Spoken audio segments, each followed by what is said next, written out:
and to the republic for which it stands, one nation, under God, indivisible, with liberty and justice for all. Now a moment of silence.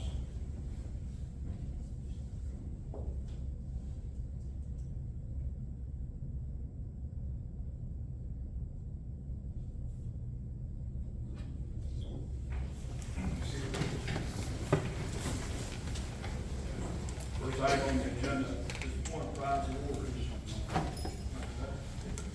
Absolutely. I'd like to welcome Chief Communications Officer Anthony Johnson to present the awards this evening. Thank you. Good evening, Board. I am honored to present Points of Pride this evening to recognize two outstanding students in CMCSS. And just a reminder from last week, we're kind of trying a new format, so we're going to have everybody come up here into the center. And Dr. Lindbetter, if we could actually have you come down and join us too for the photos, that would be great. Okay, so first, we will honor a student from Clarksville High School who was recognized by the College Board for receiving a perfect score on an AP exam. Jacob Whittinghill, if you could please come forward, along with Mr. Feldman, and I'm not sure if Miss Maxwell is here too. All right, so let's talk about this accomplishment. Jacob's AP 2D Art and Design exam was so superior that it falls into a select category. Jacob received the top score and was one of only 197 students in the world to earn every point possible on the exam, receiving the maximum score on each portion. We applaud Jacob's hard work and his teacher for helping him excel. Congratulations, Jacob.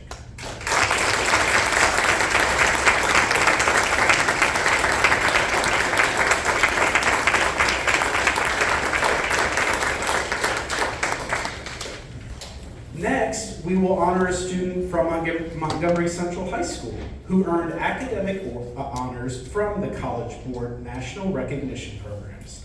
Olivia Davis, are you here? All right. Olivia Davis, please come forward, along with any admin or school representatives that are here with you today. The National Recognition Programs grant underrepresented students from all 50 states with academic honors. To be eligible to apply, students must have a GPA of 3.5 or higher and have excelled on the college entrance exams or earned a score of 3 or higher on 2 or more AP exams. We are so excited to have Olivia as a recipient of this, and this will open up the door to many opportunities for her post-secondary. Congratulations, Olivia. And that concludes the point of pride for this evening. Thank you, Mr. Johnson. The next item on the agenda is approval of consent agenda. All three of these items we had first reading on. All three have recommendations from staff for approval. Need a motion? Mr. Chair, Have a motion from Mr. Garland to approve consent agenda. Have a second. On the motion, any conversation or discussion? All in favor? Consent agenda passes 7-0. Next on the agenda is policy monitoring. Board, please find in your board packet information on Executive Limitation 4, Financial Planning Budgeting. This executive limitation has one compliance expectation that our staff follow to ensure the CMCSS financial planning is in keeping with district expectations. Specifically, the annual financial planning process is driven by budget priorities established by the Director of Schools and senior leadership team. Financial priorities are aligned with the board's end policies and the district's strategic plan without risk of fiscal jeopardy.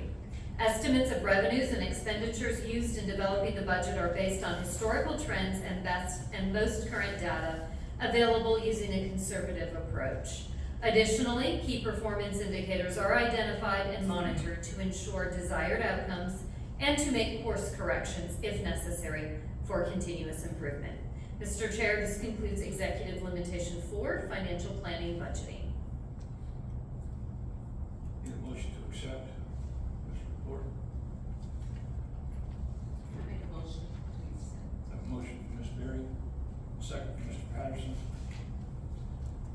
discussion? All in favor? Passes 7-0. Next item. Board, please find in your board packet information on Executive Limitation 10, Learning Environment and Student Discipline Safety.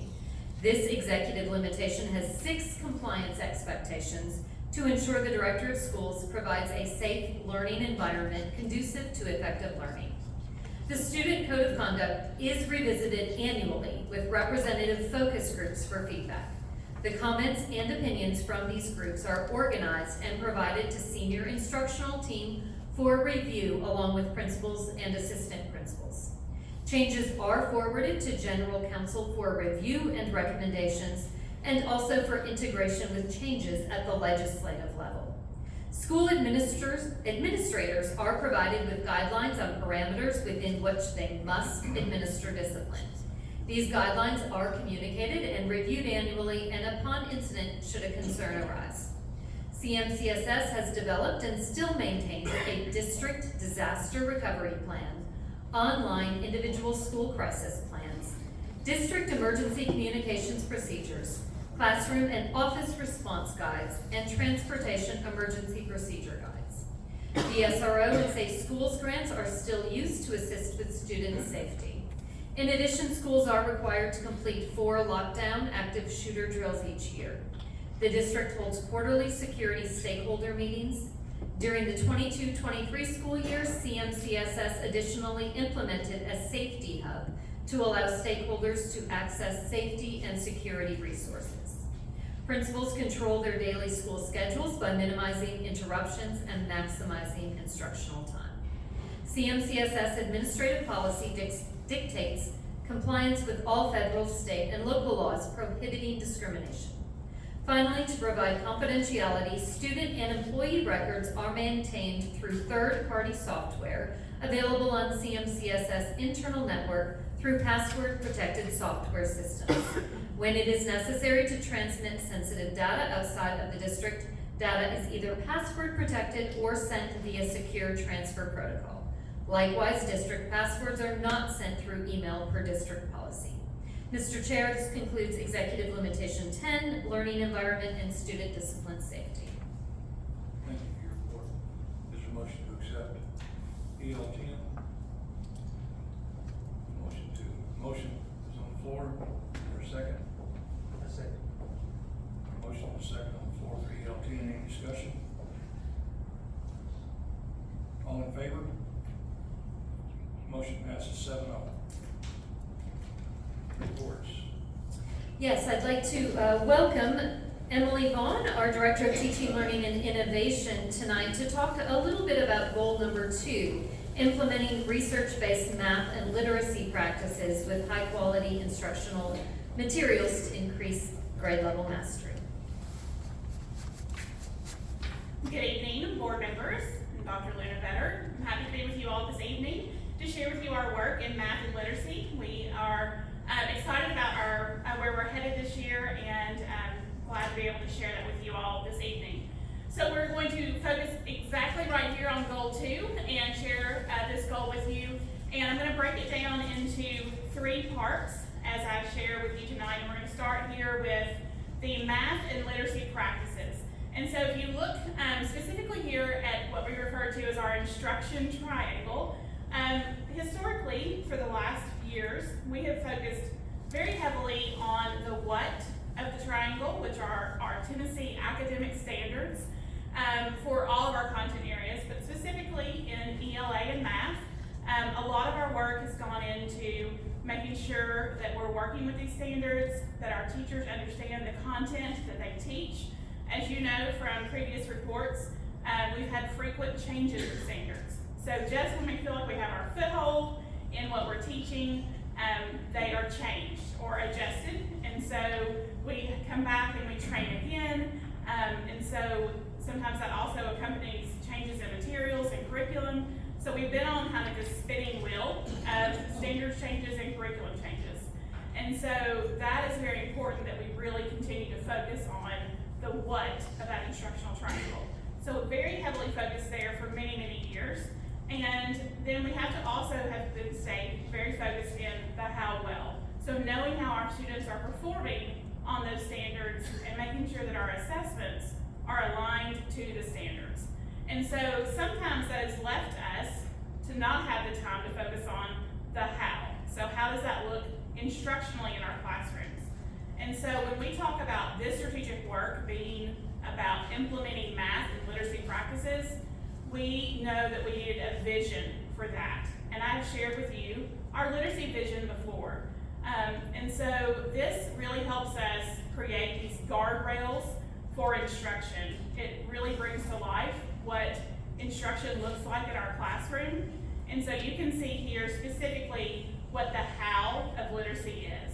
So anyone would know just by seeing our vision for literacy. If you wanted to know what literacy practices were, by looking at our vision, you know that students are going to utilize text, that's what they're reading, and tasks, that's what they're doing, to deepen knowledge, think critically, solve problems, and generate new ideas. That's what we want all of our students to do, right? And so that helps us bring to life what needs to happen for all of our students to be readers, writers, and thinkers. So that vision is how we're going to implement and bring to life those practices in our classrooms. So knowing that, this year we're really focusing on math and creating that math vision. And so we're in the process of creating that math vision with our teachers, our administrators, and really coming to the same process, because we know that once we created that literacy vision, it really helped propel our work in literacy. And so knowing that that has got us along the way there, we knew doing the same in math would really help solidify that work as well. And so this is our current draft, and so not to have a spoiler alert, but tomorrow's principal meeting, we're finalizing this, and what we're going to be sharing with them tomorrow based on their feedback looks a little bit different than this, but to stay true to our process, I won't share that one yet. And so, but you can see here again, it really does bring to life what does math look like in our classrooms, and what do those practices look like for our students. So again here, we want students to build conceptual understanding. Do they understand the concepts of math in order for them to apply them to math concepts? And that means do they have skill and fluency in the math that they're doing? And so in order for us to be able to support the learning in the classrooms, first as leaders and administrators, we have to understand what that means and what that looks like, so that we can support our teachers, and so our teachers can support our students. And so in having the vision for that, then that's how we build our professional learning, that's how we support our teachers in our classrooms, and ultimately our students to being proficient in math. So really once we develop the how, then it really is about, do we have the right materials for our teachers to use in our classrooms that our students have access to? And so the other purpose of developing this vision, just like we did our literacy vision at the time, is because, as you know from me talking to you previously, is this is right ahead of our math adoption year. And so we're looking at starting that process. It's very important for us to have a firm understanding of what are the materials that we're going to be adopting, what do teachers need to be looking for in those materials, because it is a teacher choice. Their input is how we choose materials for this district.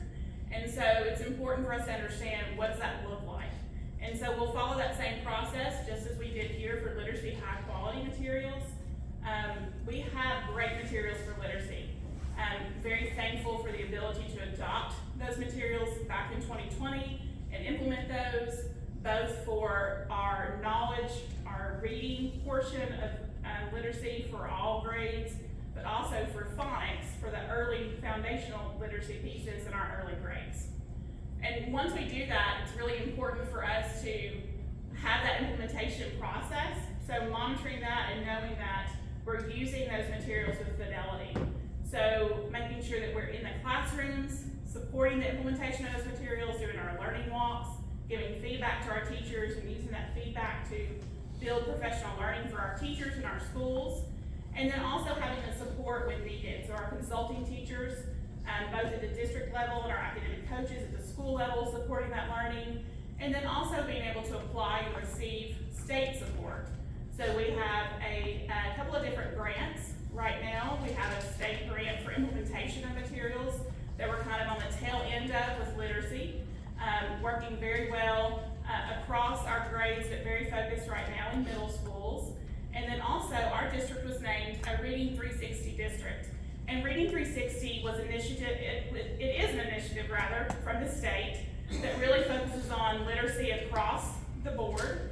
And there are several benchmarks that we had to meet in order to be considered for this. It looks at what our initiatives have been in foundational literacy, so early grades, kindergarten, first and second grade. It looks at the training that we've provided our teachers, our participation rates of those trainings, the ways that we have been going through it and looking at curriculum and curriculum choices that we've made. And so we're very honored to have been receiving that recognition from the state as well. So not only do we need to have the curriculum and the instruction for the high quality materials, but we have to know how we're performing. And so historically we have created our own assessments in the district. And although we feel like those have been good assessments, we're not assessment writers by trade. And so we have, in the last couple of years, have purchased some professionally written assessments. And we administer those 3 times a year in middle grades in elementary school and 2 times a year in high school. And then with that data, we have district level data chats where those content area experts at the district level and the curriculum directors meet and discuss that data and determine how we can support schools with professional development. And then the schools also have data chats where they're looking at the data specifically at the student level to determine how they support student learning and working with the students to support their learning in intervention and instruction. And so that process looks very similar in math, although we're not quite there with the materials. So as I just mentioned, we're up on to the adoption year, and so what we're using right now are some materials that we have funded with ESSER funds. We were able to purchase some resources that students and teachers have access to right now, but we will be looking at those new materials here shortly. In fact, we just met about that today and set our dates for January to start having our adoption committees and public reviews and all those kind of things. So it's hard to believe that that time is already here. But much like literacy, we know what matters is being able to be in the classroom and supporting that math instruction, getting the feedback to teachers of what's working, and then being able to support them with their academic coaches, with our consulting teachers. And then also we applied for a similar grant for math implementation. And so we were able to receive that grant as well. And we have been working with a consultant about really what's the best way to implement this curriculum. And so this particular focus is at the high school level. And so working very closely with our high school curriculum director, but we all benefit from that learning and we all participate in that, even though it's high school focused. And again, we have the same professionally written benchmarks in high school. And we follow that same data chat process, both at the district level and the school level, so that we're benefiting from having that data and being able to use that at both levels. So that third piece of the strategic work is the whole purpose of that is so that we know that our students are on grade level and that we're increasing that mastery over time.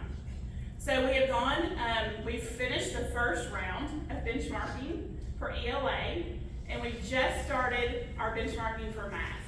And so this year, our benchmarking period is a little bit earlier. Typically, we would have done it right before fall break, but we've adjusted the window a little bit, and so we were able to complete the first round of ELA in about mid-September.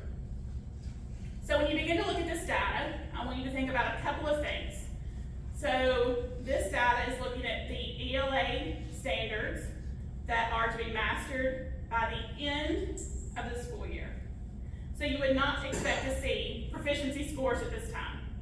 So you think about students at this point have been in school for about 6.5, 7 weeks, and they've had 6.5, 7 weeks of content presented to them.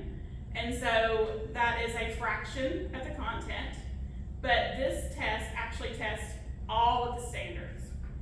And the reason it does that is because it gives the teacher a good look at the picture of all the standards so that they can see where the student is holistically. One thing about ELA is the standards do not work independently of themselves. ELA standards work in conjunction with each other. So it's not like math where you can teach one standard alone. You must teach all of them together. And so what will happen is, as we continue this assessment, students will strengthen these standards, and you will see these scores continue to grow as students become more and more proficient in their use of applying these standards together. And so by giving this assessment 3 times over the course of the year prior to the state assessment, even though not all of these standards we've had time to master them yet, students have a good understanding, number one, of what it's like to take this type of assessment. But more importantly, our teachers have access to the data to know how to use that for instruction. So we do have students who master a lot of these standards already. So that teacher knows exactly where to start with that student and how to push them forward. And we have students who need more support, and that teacher knows that and continues to work with that student as well. So it's great to have this type of data throughout the school year. So we do have similar data for math. We finished 3rd and 4th grade, and right now we're in the middle of benchmarking the rest of the elementary and middle schools, and we'll be starting to do benchmarking in Algebra 1, Algebra 2, and Geometry. And so we'll be sharing that data as well. A great piece of this particular platform is it does create a family report, and so we will be sharing that information with our principals tomorrow, and how they can support that information with the child, and how they let the children know, the students know what that data looks like, and be able to set goals for themselves, but also communicate that with families, because it's really important for our families to know their students' progress along the way throughout the year, not only just grades, but also with their standards. And so when you think about that, as we continue throughout this first semester, it's all about professional learning and knowing how to support our teachers in these implementation practices. And then how do we use the data at the district level and the school level to plan for instruction for our students? And then of course, like I mentioned, starting the adoption process, which is just around the corner. So our next steps, and this is really exactly what we're going to be talking about tomorrow in principal meeting, are continuing our ELA literacy walks, and we do that at all levels. They're kind of like rounds in a hospital. So you go in, you look at the instruction, you come out and you talk about it, and you really think about all the great things that are happening in the classrooms and provide next steps for those schools to see how we can increase and improve our learning. And then obviously just share with you too that we're going to finalize that math vision tomorrow, and then we will be communicating that to our stakeholders and our community, along with an invitation to come help look at our math materials and invite everyone to participate in that process that's starting in the new year. And then being able to start professional learning for our math teachers for those standards changes that will accompany those new materials that will be happening next year. And when we do all that, we'll be able to meet all 3 parts of that piece of strategic work. And so we know that that won't all happen just in 1 year. This will be an ongoing goal, I'm sure, for the next couple of years as we continue to implement those new materials in math.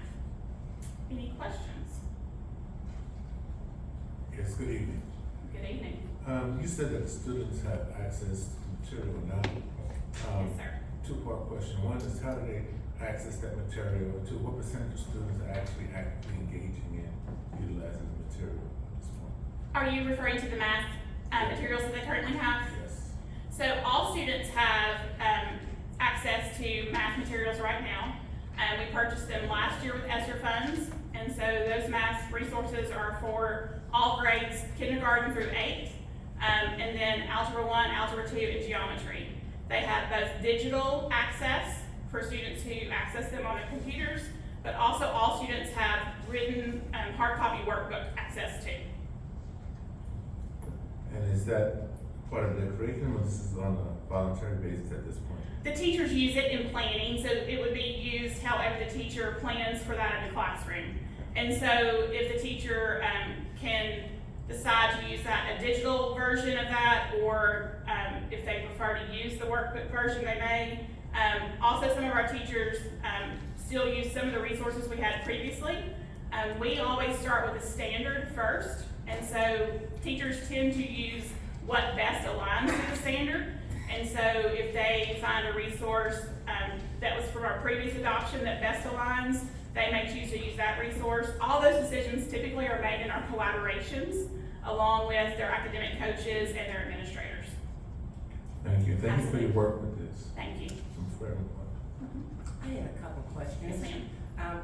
You said you tested their progress, monitoring the progress 3 times a year. I guess the first one was for placement, and the third one is for measurement of their retention. When is the second one given? Before holidays, after? Yeah, so this particular benchmark, of course, we do different kinds of testing, right? So last time I was with you, we talked about a different type of testing, and that's the universal screener. That's the state required testing, and that's a skills-based assessment that looks at skills only. That's also 3 times a year, and we call that a fall, winter, and spring assessment as well, and it falls a little bit differently. This is also an assessment that's standards-based, so this is on the same thing that they're tested on for TCAP. The windows are fairly similar between elementary, middle, and high school, so I'll give you kind of a range. So the elementary and middle ELA and math assessment took place about the 3rd week of September, and the ELA one did, and math is ongoing right now. And then again, we take it right before, like the 2nd week of December, and then we'll do it again in February. And the reason we do that timetable is because in February, then we have about 4 to 5 weeks, possibly 6, before the state test, so that every single time that data is informing what happens next for the student, so that we are always working toward making sure students are mastering the content. And the second one, I couldn't figure out the math acronym, HQIM. That's high quality instructional materials. I'm just quizzing you. Good job, thank you. Are there any other questions? Okay, thank you for your time tonight. Thank you for your report.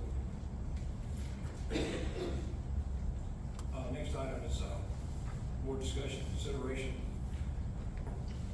Item 1 is Parks and Recreation, Carmel Tennis Complex.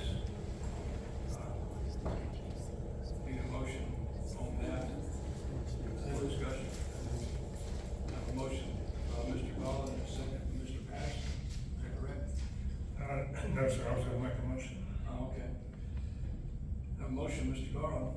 Have a second, anyone? Would there be a motion to accept it? Yes, that's, have a second, Mr. Mabry. Any discussion on Parks and Recreation, Carmel Tennis Complex? Mr. Patterson? Thank you, Mr. Griffin. Can you put that map up there, the small one? I requested a larger one. I don't know if you can, it's on this here. I don't know if you can put it up large or not. But is the Montgomery County Recreation representative, she's here, okay. First of all, I'd like to say, I appreciate you opening it for discussion. I'm not against tennis complexes. I'm not against tennis at all. Used to play a long time ago. But my concern is, as I expressed the other night, is the location. And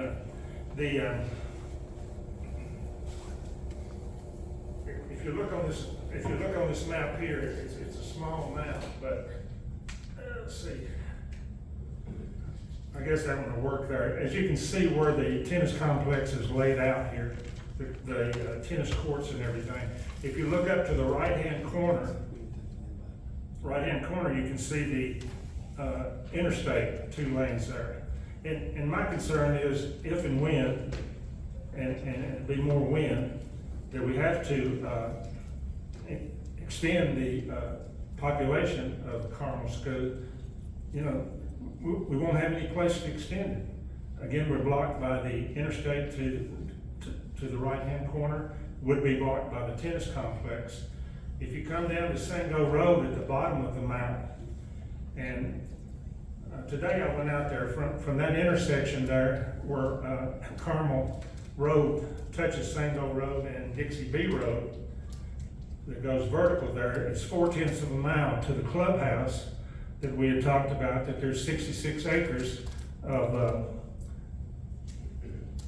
Weekly Park that's located there, right down the street, 4/10 of acre. And they have a really nice building there, already built there. And my thoughts were, you know, if there's enough room and everything to have, you know, even if you split that large complex, you could make one side a tennis establishment and the other side whatever is being used for now. And there was, at the time I was there, it was around 4:30, there was like 3 cars there. And again, my concern is the safety and security once that comes on our property. And I understand that the Montgomery County needs a property to be in their name where they would be eligible for the grants. And that's why I keep referring to the 66 acres that, especially around the clubhouse there, that they would already have their name. Security, different people, SROs have problems enough as far as eliminating the people that are not supposed to be on our campuses. This would increase that. Just another work job that they would have to do with the business there. You know, there was no plan on how we would keep people away, especially during school session. You know, if the courts were being used by grown-ups or anybody while school was going on, that was my concern. And the more people we have around our buildings at nighttime, to me, it's going to create vandalism and just the safety all the way around. And to me, it just, and correct me if I'm wrong, the other night, the amount that we have that again, just moved right up the road. And from Carmel to the city limits of Clarksville is 5 miles exactly. And I'm thinking, you know, who's going to use this? I mean, again, if you're in the city limits, you're going to have to drive 5 miles outside the city limits to even get to it. And that's basically my concerns. Mr. Chair, I've been talking to people, and people have been talking to me about this as well. I think that it was stated that this was going to be used by the students of Montgomery County. You're going to have one area that's going to have access to those 14 or 18 courses, but then the people in our homes in the middle of the city, those kids are not going to have access to be able to get out there to actually use those facilities. I understand that the tennis players for the schools, they will get access to that because the parents are going to take them out there. But then if it's going to be open for the community, for the citizens of Clarksville, Montgomery County, we need to find a place in middle Clarksville so that it's on the bus route, so that those kids that don't have access to transportation can get to that facility as well. This should not be for a select group. This should be for the community. We build parks, we build them way out. There are other districts that do the same thing with schools, but when they do that, it's not because they want to put the schools out there. It's because they wanted to segregate them from a certain sector of the community. This is not what we should be doing. We need to be focused on, if we're going to do it for the kids, it should be for all the kids. That is my. I have a comment. There was 3 articles written this past 2-week period about the tennis courts coming into play, and going through the comments of that seemed to be very overwhelmingly supportive of this in the community. I actually received several calls too, and Joey Smith, head of the health department, reached out to me as well in overwhelming support of this. And one of his topics was that in this area there are are a lot of tennis players that would utilize this space. I also got to point out to me that the reason there are so many tennis players in the area is because of Clarkson Montgomery County School System's amazing tennis programs, and we've graduated a lot of tennis players over time, me being one of them, who are looking for tennis courts. So we are actually the ones that are creating all these tennis players, which is, I think, fantastic. As someone that is in this tennis player community, it seems that there's a lot of need out there for it. I've had a lot of people reach out to me and support that, and I just wanted to put that out to everybody here today. I'm not saying that we don't create tennis players, but what I'm saying is that if we are going to offer a curriculum, not a curriculum, offer sports to the community should have access to it. The community should have access to it. We have almost 40,000 kids in the district. Those courts should be available to every kid in the district. Every parent in the district should have access to it. Most people are not going to drive 10 to 15 miles outside of Clarksville. And what I'm talking about, if you live over by exit 1 or you're over by Fort Campbell, it's more than 5 miles to that place. We're talking more about 15 to 20. So the bottom line is we need to put it in an area. That's all I'm saying. I'm not saying let's not do it. But I'm saying if we're going to do it, let's do it in a place. Find the land in middle Clarksville, somewhere in the vicinity of middle Clarksville, so that we can actually make sure that everybody have access to it, not just a few. Mr. Patterson? Thank you, Mr. Chairman. If that be in order, I would ask Mr. Garland if he would withdraw his motion, and Mr. Nelson to withdraw his second, and I would have a motion to present. You might not want to withdraw it. I'm sorry, I have not seconded anything, Steve. Mr. Mayor, second the motion. You can withdraw your motion, yes, sir. I'll withdraw. So I would like to keep my motion to accept. So I would like to make a motion. So I guess I would like to make a motion to accept. Oh, I'm sorry, you made the second motion? Yeah, you made the second. Oh, I'm sorry, I thought Mr. Nelson did. Because I Okay, then if I may request, let's vote on Mr. Garland's motion, and hopefully it'll be defeated, and we'll have another. I think the process second. Ms. Berry had comment on the original motion. I think it was the board's pleasure to let her comment before we move on. Sure. Yes, sir. Sorry, I looked at you twice and thought you had wanted to see you raise your hand. Thank Go you. ahead. I just feel that the tennis complex needs to be where the greatest population is in Clarksville. And I feel that the Parks and Rec needs to do research and find out what would be a good location. Because I agree, Carmel is way out, and most of our children, we do develop great tennis players, but if we have it in the highest populated area, we'll have more children that can walk there, or more accessible to parents to get them to tennis practice. And I think that Carmel is kind of isolated and way out, like it has been said by Ms. Patterson. We have to think about our students, all of our students. And if it's not the highest populated area, I don't think it's a good fit for CMCSS to give up that land. And then I think about, we're already overcrowded. And then we're gonna give, I love tennis, but I want what's best for our students, and we need space. Some has been taken from CMCSS, we won't go into that, but we need to keep all the land we have for CMCSS students to be educated. Thank you.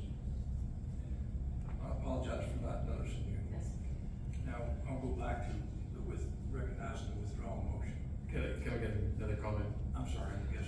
Okay. I would just, again, those who play, just let me know, like playing tennis, Dunbarcade has tennis courts that could be accessible. That's in the middle of town, so you're talking at the Ossipia course as well. So you're talking about expanding, around town. from my understanding, from what I got feedback from, is because of this population of the area town, there's a high amount of people that play tennis, and that's why they're wanting to expand into that side of town. So. We'll go back to the withdrawal motion, remind the board what our decision is to allow them to do this on our property or not. And if Mr. Garland still wants to withdraw his motion, then it can be withdrawn. No, if he's not gonna, I would like for this right here to be sent back to the county and ask the county to find more land somewhere else in the middle of the community of Montgomery County. That's all. That would be, it's not, all right, that's not our choice. We can either deny it or approve it. If we deny it, then that would be the county's favor to do that. But our choice is to accept the proposal that's before us, to allow us to do this or to not deny. Move that we deny. The motion is on the table is to accept the recommendation. That's what you've been debating. If Mr. Patterson wants to make an amendment to that, that would be the appropriate motion to make an amendment to it, which has to be seconded and voted on. Or if you want to withdraw, you can do that. No, he has to withdraw his motion. That's where we're at. So, the motion has been withdrawn. Correct? The original motion to accept has been withdrawn. Did you make, Mr. Garland? Did you withdraw? No, we did not. Let's see, I'm confused now. Okay, you made a motion to Withdraw. approve this Parks and Recreation in a second. By Aaron, and no discussion. And then we talked about, you said you wanted to withdraw your motion. Oh, yeah, I would like to withdraw that because I do not want to approve it. Okay, so now we do not have a motion on the floor, for accepting for Parks and Recreation. If there is not a motion to accept Parks and Recreation, then it doesn't happen. I wish to accept it. Okay. We have a motion on the floor to accept Parks and Recreation from tennis complex. Patrick, you have your hand up. I was gonna make a motion. Everybody's ready, to my motion. Oh, okay. Need a second. Mr. Mabry's motion to accept Parks and Recreation Carmel Tennis Complex. Seeing no second, Mr. Patrick, you have a motion. Thank you, Mr. Chairman. I'd like to make a motion that we disapprove item 1 under board's discussion and consideration, item 1 of Parks and Recreation Carmel Tennis Complex. My motion is to disapprove. That's it. Do not think you can take a motion to disapprove. I gotta have a motion on the floor to approve, and you can vote it down. We can vote it down, but the request on this agenda was board discussion, consideration. You can vote it down. I do not think you can take a motion to. Right. So to vote it down, we gotta have a motion for approval and a second, and then vote it down. Okay, my motion is for approval then. There's a motion again made to approve, and we'll go back to Mr. Mabry, motion. Item 1 Parks and Rec. Is your motion still out there? Mr. Yes. Mabry? A motion, here, Mr. Roll Mabry. call vote, Mr. Chairman. Sir, Roll call vote, I have a Mr. Chairman. second from Mr. Patterson. Is that correct? Roll call I vote. understand. Is there a second? Did you second? No, sir, I made the I need motion. a second, Mr. Mabry's motion. I said, A motion second from Ms. Berry. Now there's any further discussion on it? Mr. Patterson's requested a roll call vote.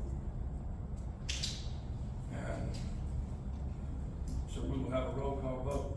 We will go by district. You want to hit, yeah? Ma'am, Will you read what the voting gave or nay? there is a motion on the floor right here. to accept the recommendation of Parks and Recreation Carmel Tennis Complex to be built on site of our school, at Mount Carmel School. And we have a second. We've asked for a roll call vote. Is there any further discussion before the roll call vote? And we'll follow roll call vote by district. Carol Berry, District 1, no. District 2? Mike? Place, District 2? No? District District 3, Herbert Johnson. Yes. District 4 is yes. District 5, Jimmy Garland, District 5, no. District 6, District 6, Charlie Patterson, no. District 7. District 7, Aaron Mayberry, yes. Motion fails. 4-3 vote. Next item on the agenda, selection of relief funding replacement committee member.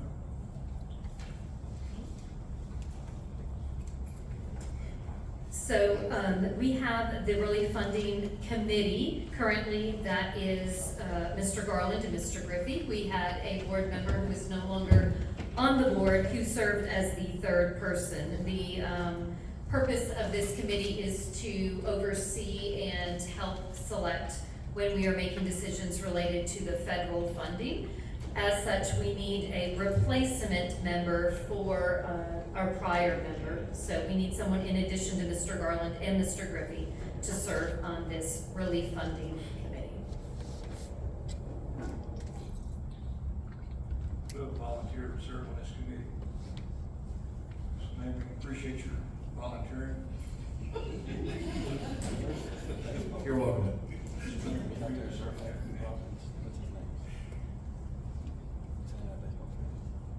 Comments by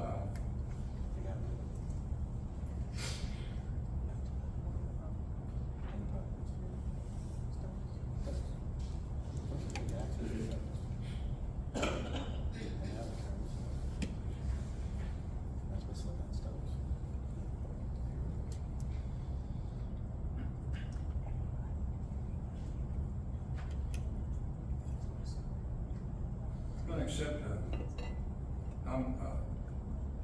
a motion to approve that placement on committee for Mr. Mabry.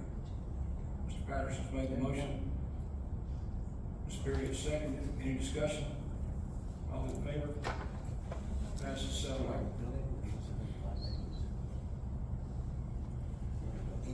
Next item, comments. Fort Campbell School Liaison Officer.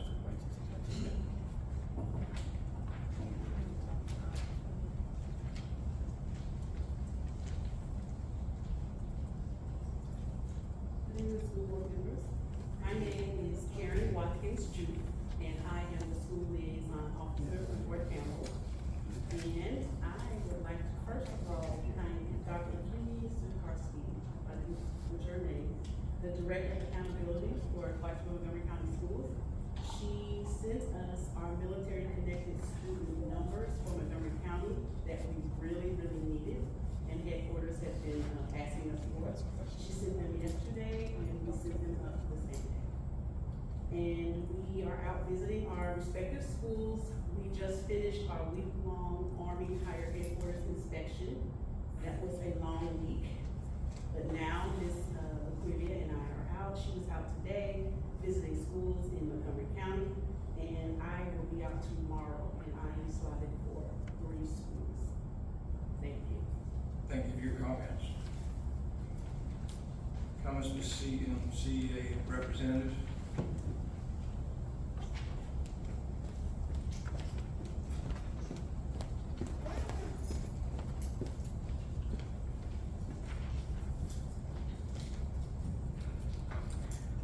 Good evening, everyone. I would like to take just a moment for personal privilege.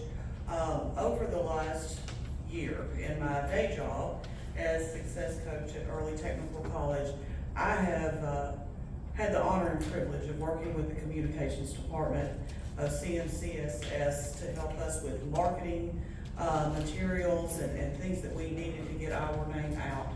And I've said it before, but I just want to say again, Anthony Johnson, your crew and what you have done with the communications department since you've been here is just outstanding, and I thank you. CMCA administered 3 surveys before fall break, and they were to address issues that have been hot topics for things that have come across my desk and the collaborative conferencing team's desk since school began. These 3 surveys were pretty difficult for teachers to do because they require teachers to journal every day for a 3 or 4 week period. And we, in effect, trying to get data, put something else on their plates to, so that we can collect that data, and to collect the data. And I'm gonna send all of this to you tomorrow, complete with the comments that the educators who did complete these surveys made, so you don't have to worry about writing things down or trying to keep up with it. You'll get this in the morning. The first topic was, of course, planning time. And according to the state of Tennessee, teachers are supposed to get 150 minutes of individual planning time per week. And the average planning time for our respondents in this survey is actually ended up being a 3-week period, was 130 minutes per week.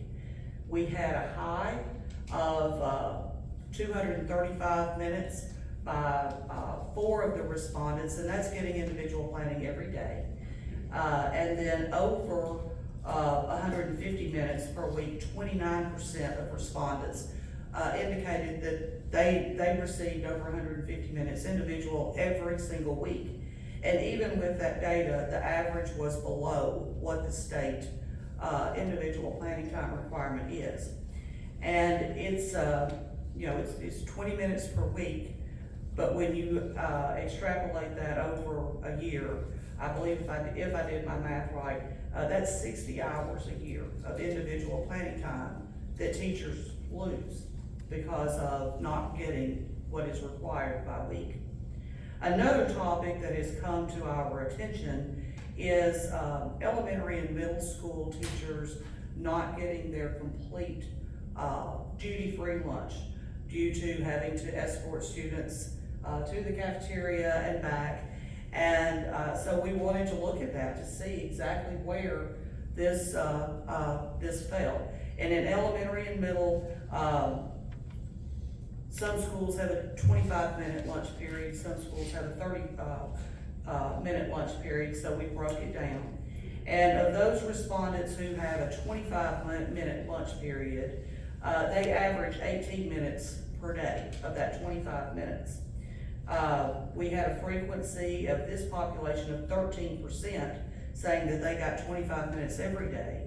And then 7% said that they didn't get duty-free lunch at some points. And just for this, some of them were doing IEP meetings during their duty-free lunch. But you will get all of that tomorrow. So 18 minutes of 25, that comes to over a 180-day period, 21 hours of duty-free lunch that they are missing in a year. The same with the 30 minutes, 30-minute teachers who get 30-minute lunches, average about 22 minutes from our respondents.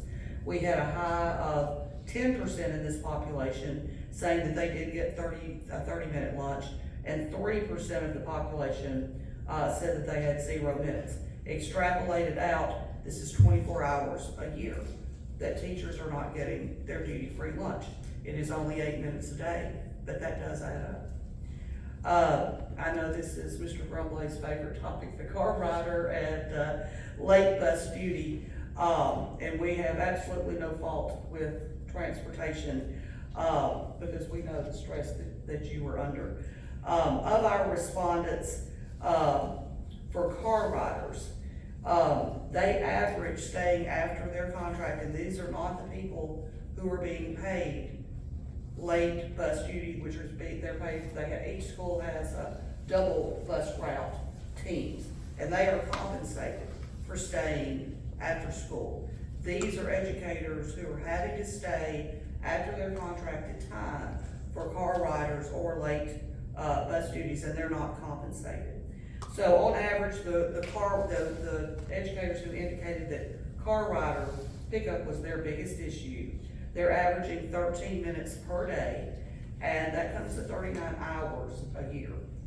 And if those educators were able to be paid, the $30 per hour that we pay in this district for extra things that we do, those educators would get an additional $1,170 a year. For those educators that indicated late buses as being the issue, they are averaging 12 minutes a day, which is comes to about 36 hours per year. And again, if they could be compensated for that time, that would accumulate to almost $1,100 a year. So this data is just the beginning of some further research and diving that we need to do. It does match what we're hearing. The sample sizes were smaller than we would have liked, but this was, like I said, we were requiring teachers to journal and asking them to have another responsibility. So this is the beginning, but we just wrapped it up and collected the data, and we wanted to share it with you. You'll get it tomorrow, and all of the teacher comments with that. Thank you very much. Appreciate it. Thank you. PET representative.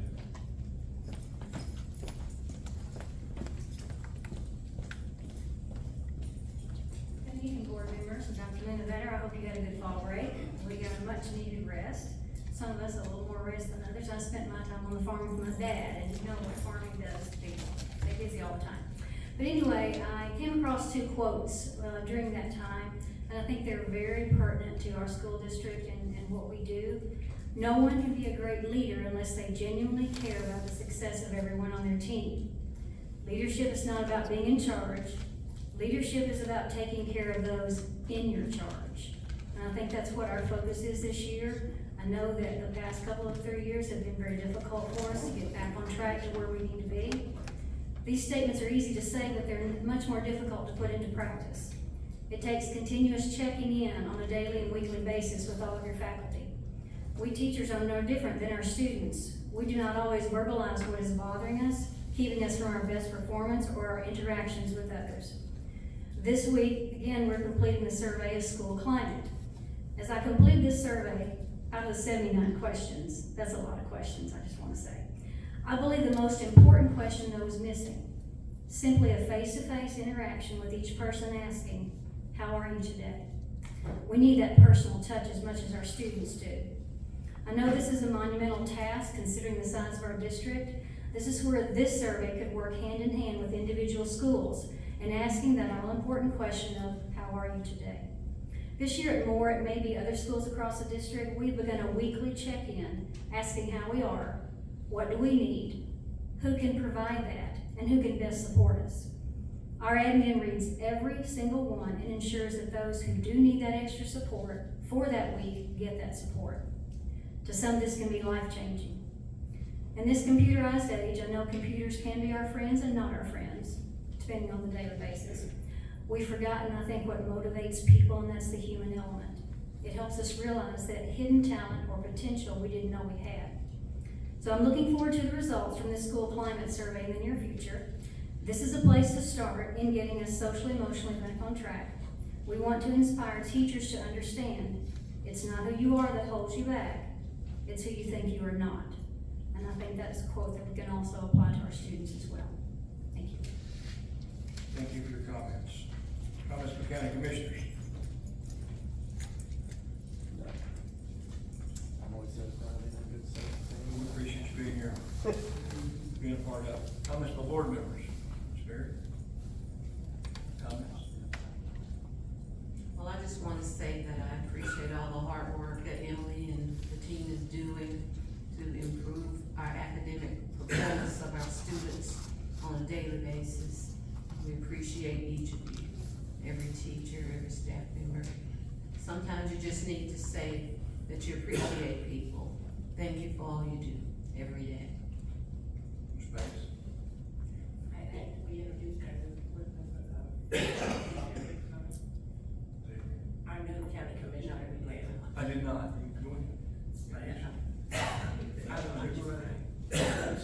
I probably would mispronounce Ryan's last name.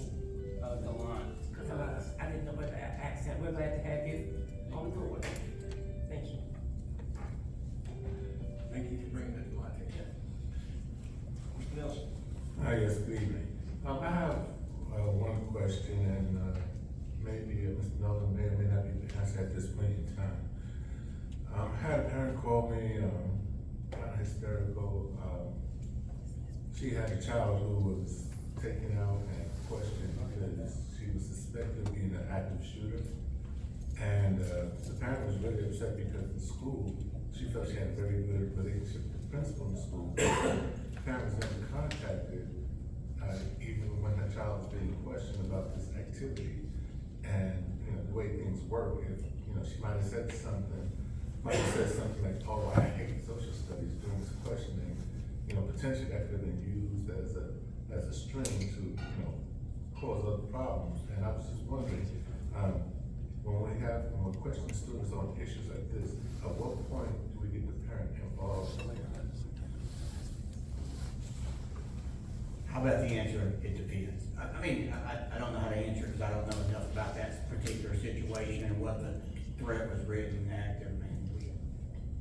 Is law enforcement involved? Is it just the school? There's a lot of different scenarios. And what, that's our role. Yeah.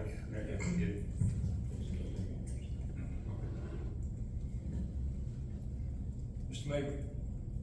I didn't do this last month, but I just want to thank Mr. Norm Brumley. My car last month died, and he jump-started my car after everyone was gone. It was just me and him, and I really appreciate that. Does he have a CMCSS car, automobile? Yes. I'm not sure. Mr. Patterson? I'd like to thank Mrs. Berry publicly for bringing her Alabama team to Tennessee last weekend. And we were real good hosts, and y'all were real good visitors, and I just want to thank you. I wanted Tennessee to win. After 16 years, they deserve it.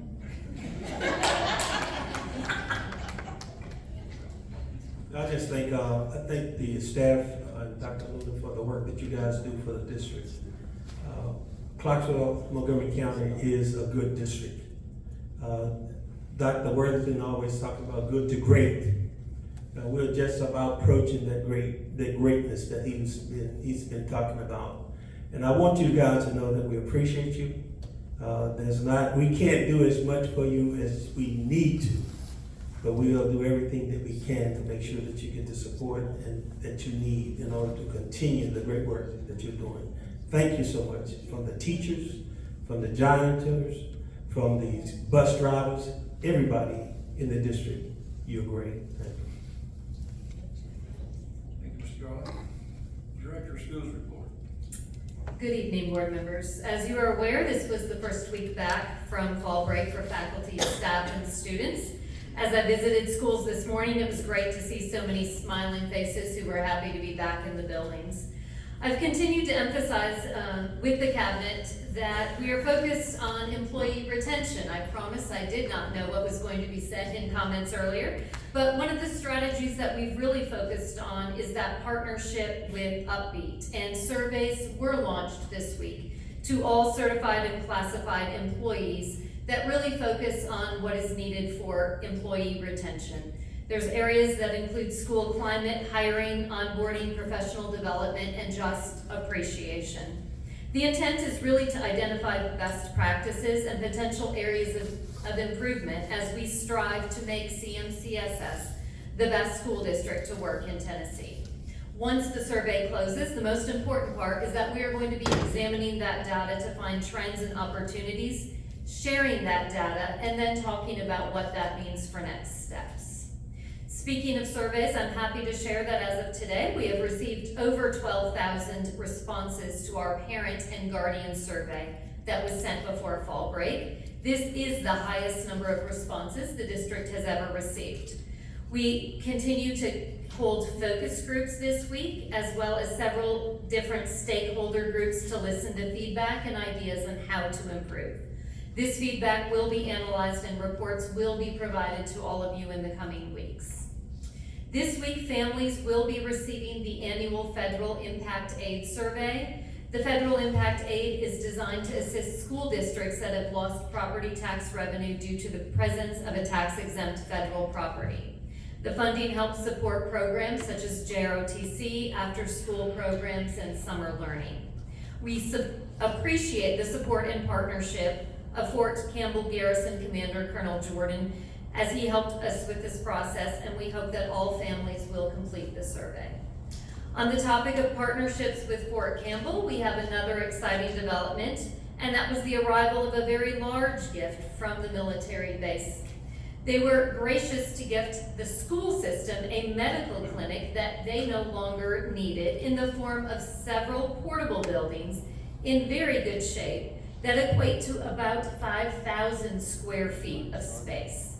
The buildings will be located, or actually are located, on the Northeast Complex, and it will allow additional space for an on-site clinic for our employees to be able to utilize in the north end of Clarksville. Over the past several years, the on-site clinic has proven to be a valuable resource for our employees to provide excellent care, customer service, convenience, and cost savings to the district. The goal will be to have the new clinic space operational by January. Finally, I want to acknowledge a couple of our school board members this evening. Mr. Charlie Patterson and Mr. Herbert Nelson were recognized by the Tennessee School Board Association for earning the TSBA boardmanship levels 1, 2, and 3 at last month's fall district meeting. Congratulations to these gentlemen on achieving this accomplishment. Mr. Chairman, this concludes my report for this evening. That concludes our agenda. This board meeting is adjourned.